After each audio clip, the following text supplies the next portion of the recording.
बारिश मुसलमान जो लोगों के यहाँ हुई थी, भीतरी सफाई हुई, तब जानो ये उत्सव मनाया। किसी का खून बहाने से उत्सव थोड़ी बनता है। दूसरे को जब तुम मारते हो तो तुमने अपने भीतर किसी बहुत महत्वपूर्ण चीज को मार दिया।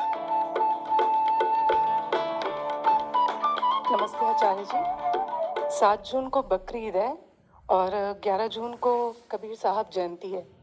तो मैं साहब के मांसाहार और विश्व बलि से रिलेटेड कुछ दोहे पढ़ रही थी। तो मैंने देखा कि जिस निर्भीकता से उन्होंने अपने समय पे उस बारे में बात की, उस तरीके से किसी और संत ने इतनी स्पष्टता से कभी बात नहीं की। ठीक। तो मैं कुछ दोहों की सूची लेकर आई हूँ और मैं चाहती हूँ आपसे समझना कि साहब वास्तविकता में क्या संदेश देना चाहते थे और समाज को किस दिशा में लेके जाना चाहते थे। और हम लोग आज भी इतने पुराने धार्मिक पाखंड में अभी तक फंसे हुए हैं, तो इसका कोई समाधान हो सकता है? और पशु बलि जैसे धार्मिक पाखंड कार्य आज भी क्यों होते हैं? दीजिए।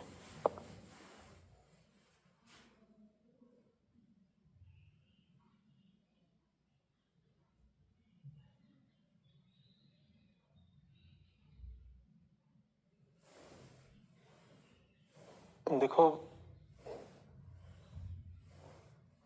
कबीर साहब की यही बात है। सिद्धांत के तल पर ज्ञान देना बहुत अच्छा है, बहुत अच्छा है, लेकिन फिर भी आसान है।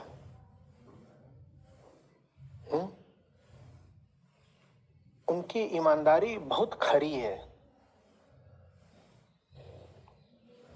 वो जब तक उस ज्ञान को जिंदगी बनता नहीं देख लेते, वो तुम्हें छोड़ते नहीं है। पाखंड पर जितनी चोट संत कबीर ने करी है, उतनी शायद ही किसी ने करी हो, और वो भी बड़ी विपरीत स्थितियों में।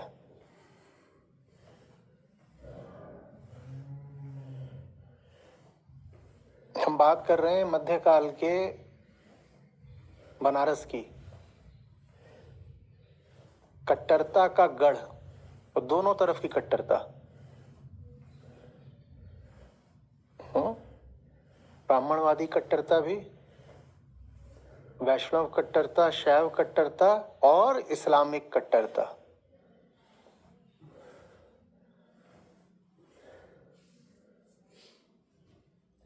मुसलमानों का तो राज था।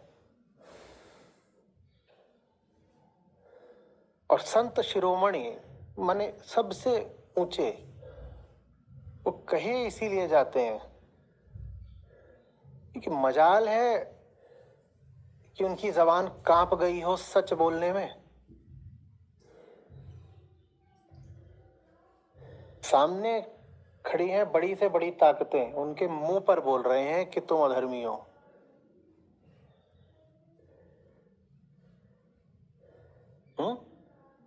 यही वजह है कि जो ललकार आपको कबीर साहब के यहाँ मिलती है, वो अन्यत्र कम सुनने को मिलती है, या बस आपको दूसरी जगह उस ललकार की थोड़ी गूंज सुनाई देती है। यहाँ गर्जना है, गूंज नहीं है। यहाँ गर्जना है। अब जैसे अभी आपने ये दिया, ये आपने मांसाहार पर दोहे लिख दिया, पर आप साखी ग्रंथ में जाओगे तो वहां लिखा होगा मांसाहार को अंग। जब अन्य संतों की आप वाणी उठाओगे, और वहां भी बहुत ऊंची बातें हैं। मेरा नमन सबको है, और हम बात भी सब पर करते हैं, आप जानते हो। लेकिन आप दूसरे संतों की वाणी उठाओगे तो वहां पर आपको सूरमा की इतनी बातें सुनाई नहीं देंगी। साधक को सूरमा बनाने का काम तो साहब ही कर रहे हैं।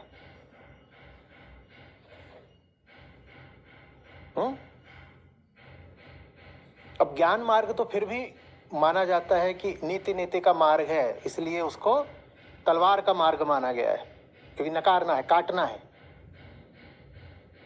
तो ज्ञानी में थोड़ी आक्रामकता हो, ये तो फिर भी चलता है, क्योंकि उसका काम ही है चुनौती दे करके कहना कि झूठ है।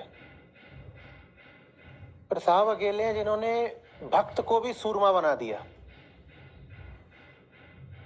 वरना भक्त की क्या छवि होती है? क्या बस हाथ जोड़े हुए सब स्वीकार कर रहा है, कह रहा है बस कण कण में राम है। नहीं नहीं नहीं। और कबीर साहब के पास जाओगे तो कहेंगे तुम्हारी भक्ति किसी काम की नहीं है अगर तुम संघर्ष नहीं कर सकते। और लानत भेजते हैं वो ऐसे भक्तों पर जिनको सच्चाई के लिए लड़ना नहीं आता। और जो आदर्श वो पूरे समाज को अपनाने को कहते हैं, उस आदर्श के पहले प्रतिनिधि वो स्वयं बन जाते हैं। अब इतिहास कोई बड़े भरोसेमंद तरीके से उस समय का लिखा नहीं गया है ना। हम 14वीं 15वीं शताब्दी की बात कर रहे हैं, तो बहुत ज्यादा निश्चयात्मक सामग्री उपलब्ध नहीं है। उनके जन्म, जीवन और पूरा जो जीवन की घटनाएं थी, सबके साथ बड़ी किंवदंतियां जुड़ी हुई हैं। फोकलोर, सुनी सुनाई बात, जनश्रुति, तो कुछ निश्चित नहीं है।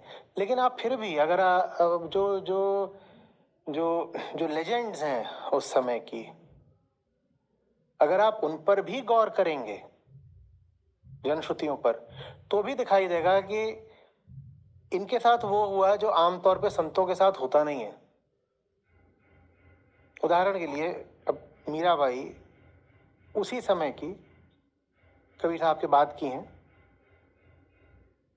एक प्रमुख संत है, ठीक है, ऊंचा नाम है, सम्माननीय नाम है, और हम जानते हैं अच्छे तरीके से कि उनके साथ जुड़ा हुआ है कि उनको विष दिया गया था। आप कबीर साहब की जिंदगी में जाएंगे तो आता है ना, कई बार विष दिया गया था और अलग अलग तरीके से मारने की कोशिश की गई थी। अब उसमें से कुछ बातें हैं वो आप देखते हो तो ऐसा लगता है तो ऐतिहासिक दृष्टि से ही सही नहीं लग रही है। जैसे सिकंदर लोदी का नाम आता है कि सिकंदर लोदी ने हाथियों से कुचलाने की कोशिश की। अब ऐतिहासिक दृष्टि से वो बात जमती नहीं है, लेकिन इससे ये तो पता चलता है कि इनका विरोध हो रहा था, और ये समाज के सामने बहुत बड़ा सवाल बन के खड़े हो गए थे। जन्म से ब्राह्मण थे, लेकिन परवरिश मुसलमान जुलाहों के यहाँ हुई थी। फिर अगर उनके वक्तव्य पढ़ो तो ऐसा लगता है कि दर्शन का बड़ा गहरा अध्ययन करा उन्होंने, क्योंकि दर्शन की जो टर्म्स हैं, जो उसकी विशिष्ट शब्दावली है, वो देखने को मिलती है। उदाहरण के लिए इंगला पिंगला सुखमन नारी। अब जिसने योग सूत्र ना पढ़े हों वो कैसे ये बात कर लेगा? ये साधारण भाषा नहीं है, ये टेक्निकल भाषा है। तो कहाँ से आई? इसी तरह अद्वैत वेदांत की बहुत सारी वो तकनीकी बातें करते हैं, तो उससे लगता है कि इन्होंने बहुत गहराई से अध्ययन करा है। और दूसरी ओर उनके ही वक्तव्य में ये सुनने को मिलता है कि मसी कागद छुओ नहीं, कि मैंने तो साहब पढ़ाई करी नहीं है। तो हमें ऐतिहासिक दृष्टि से कुछ खास पता चलता नहीं है। जो ज्यादातर हमें उपलब्ध है वो तो उनके ही वक्तव्य। उनके वक्तव्यों में भी कई बार होता है कि वही वक्तव्य है, उसमें कोई कबीर लिख देगा, कोई दादू लिख देगा, कोई रहीम लिख देगा, कि एक ही बात है। जैसे वो सबने सबसे जो अच्छा संग्रह है साहब की वाणी का, मालूम है कहाँ मिलता है? बताओ। जो सबसे भरोसे का, रिलायबल, कहाँ पर? गुरु ग्रंथ साहिब, वहां मिलता है। और वहां हम लगभग निश्चित हो सकते हैं कि छेड़खानी नहीं की गई होगी।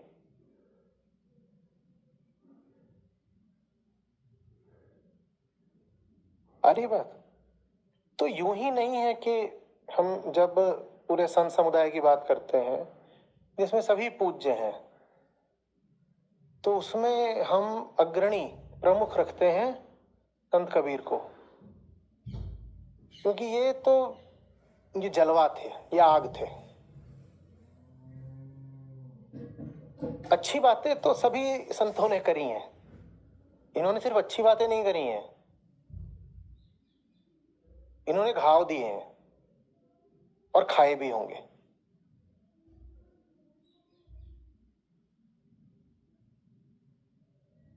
आ रही बात?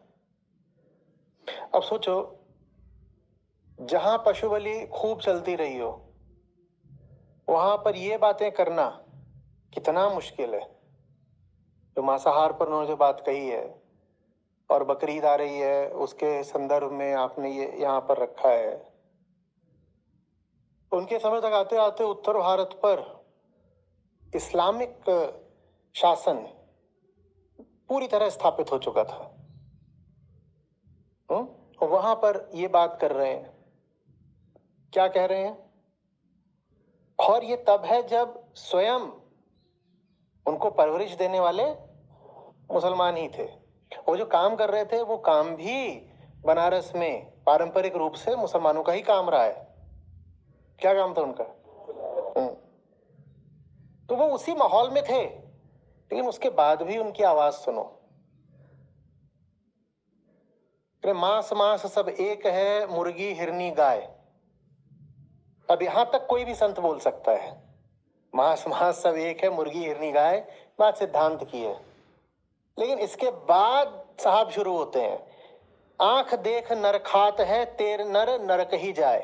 वो रुकते नहीं है ये बोल के कि देखो सब प्राणियों को दुख अनुभव होता है, तुम कैसे एक को बोल देते हो कि ये हलाल है एक हराम है, या कि एक को माता बोल देते हो और दूसरे को काट के खा जाते हो, तुम ही कैसे कर लेते हो? ये बोल के रुक भी सकते थे, और ये बोल करके बहुत सारे संत रुक जाते हैं, क्योंकि इसके आगे वो शुरू होता है जिसको हम आम भाषा में पंगा कहते हैं। और कबीर साहब की बात यह कि इन्हें पंगे लेने से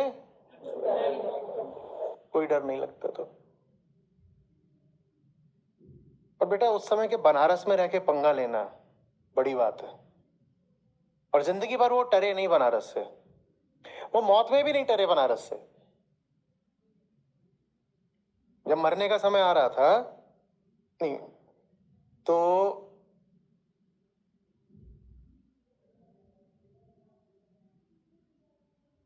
एक जगह है, नाम नहीं याद आ रहा, जोर डाल रहा हूं, मगहर, कैसे भूल सकता हूं।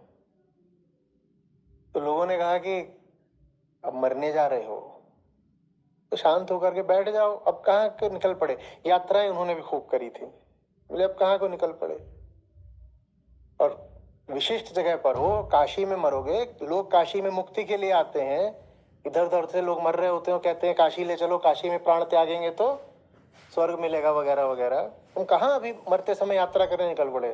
बोलते हैं जो कबीरा काशी मरे तो राम ही को भी हो रहा। बोले अगर मुझे मुक्ति इस वजह से मिलनी है कि मैं काशी में मर रहा हूं, तो जिंदगी भर जो मैं राम के साथ रहा हूं उसका क्या होगा? और काशी में मरने से जो मुक्ति मिलती है तो बहुत सस्ती चीज हो गई ना।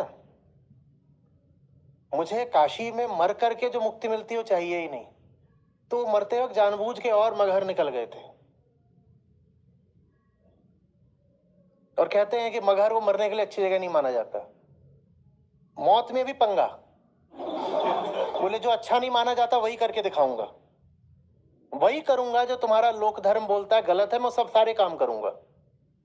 जिया हूं काशी में, मरूंगा काशी से बाहर। बोले मुझे राम का आसरा है, तुम्हारे लोक धर्म का आसरा थोड़े ही है। और ये बात तो उनके वक्तव्य में बार बार दिखाई देती है, जाके राम आधार, सीधे बात खत्म।